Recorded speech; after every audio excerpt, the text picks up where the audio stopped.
আসসালামু আলাইকুম রহমতুল্লাহ।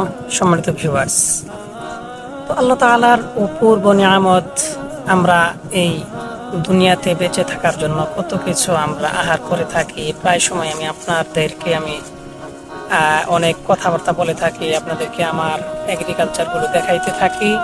কলা বাগান, ভুট্টা ক্ষেত বা বাদাম ক্ষেত, এগুলো আমি আপনাদেরকে দেখায় থাকি প্রায় সময়। তো এই যে দেখতে পাচ্ছেন আপনারা, এই তো আমার ধানের ক্ষেত আল্লাহ তাআলা দান করেছেন, এই জন্য শুকরিয়া আদায় করি আলহামদুলিল্লাহ। আল্লাহ তাআলা আমাকে দান করেছেন এগুলো। তো এই জন্য এই ধানগুলো পাকার কারণে এগুলো কাটতেছি আমি। তো আপনারা যারা আমার মতো গ্রামে থাকেন, তো ইচ্ছা করলে আপনারাও আমার মতো এগ্রিকালচার করতে পারেন। তো দেখেন, এগ্রিকালচার করার মধ্যে অনেকটা আনন্দ আছে। নিজের হাতে ধান মাড়াই করা, বপন করা, কাটা, এই ধান দিয়ে নিজে আহার করা, কত যে একটা ভালো লাগবে আপনি বলতেও পারবেন না। তো এই জন্য আমি আপনাদেরকে বলবো, যারা গ্রামে থাকেন তো আপনারা অবশ্যই এগ্রিকালচার করবেন।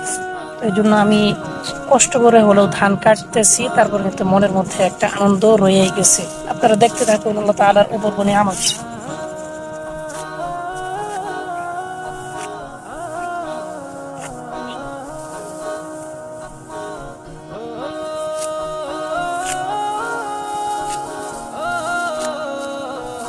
আর এই নিয়ামতগুলোকে সব সময় আল্লাহ তাআলার শুকরিয়া আদায় করতে হবে।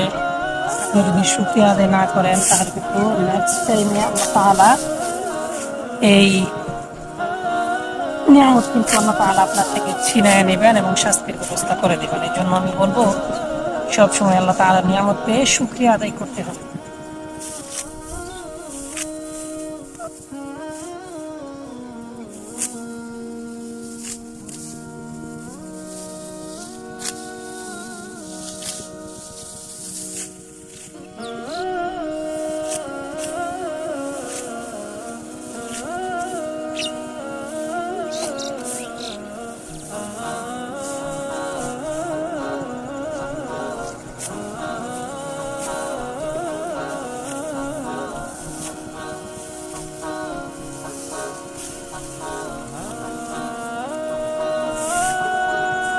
আল্লাহ আল্লাহ। তো যাই হোক, বলতেছিলাম এগ্রিকালচার সম্পর্কে। তো জীবনে বেঁচে থাকতে হলে অনেক কিছু করতে হয়। আপনি শুধু একটা কাজকর্ম নিয়ে বসে থাকবেন তা কিন্তু নয়। কিন্তু এটা আমার কিন্তু আসলে প্রফেশন না। আমার প্রফেশন হিসেবে আমি যে কাজকর্মগুলো করি ওইটা আমার আসল কাজ। কিন্তু বাড়িতে যেহেতু থাকা হয় আমার, এই জন্য আমি এগুলো কৃষি কাজ করে, এগ্রিকালচার করে থাকি। এগুলো আনন্দ পাই, তারপরে এগুলো করে আমার আল্লাহ তাআলা রিজিক দিচ্ছেন এর মাধ্যমে।